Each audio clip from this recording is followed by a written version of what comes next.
तो दोस्तों ये नाच गीत है और आप लोग सुनिएगा। बिल्कुल देहाती है, एकदम देहाती।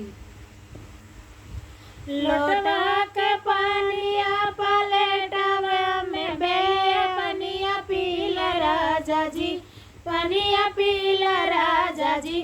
खेत में काइला में हनतिया पनिया पीला राजा जी, खेत में काइला में हनतिया पनिया पीला राजा जी। सोने की थाली में जेवना बनावली, सोने की थाली में जेवना बनावली। जेवना जेला राजा जी, जेवना जेला राजा जी। खेत में काइला में हनतिया जेवना जेला राजा जी, खेत में काइला में हनतिया जेवना जेला राजा जी।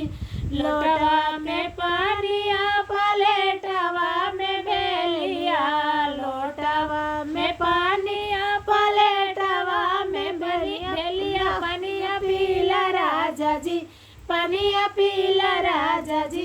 खेत में काइला में हनतिया पनिया पीला राजा जी, खेत में काइला में हनतिया पनिया पीला राजा जी। सोने की सुराहिया में पानिया भरावली, सोने की सुराहिया में पानिया भरावली। पनिया पीला राजा जी, पनिया पीला राजा जी। खेत में काइला में हनतिया पनिया पीला राजा जी, खेत में काइला में हनतिया पनिया पीला राजा जी।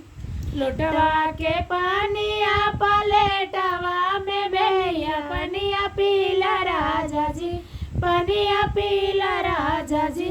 खेत में काइला में हनतिया पनिया पीला राजा जी, खेत में काइला में हनतिया पनिया पीला राजा जी।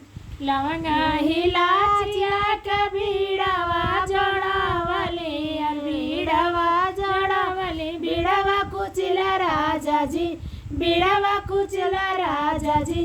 खेत में काइला में हनतिया बीड़वा कुचला राजा जी, खेत में काइला में हनतिया बीड़वा कुचला राजा जी। लोटवा का पानिया पलेटवा में बेलिया पनिया पीला राजा जी, पनिया पीला राजा जी।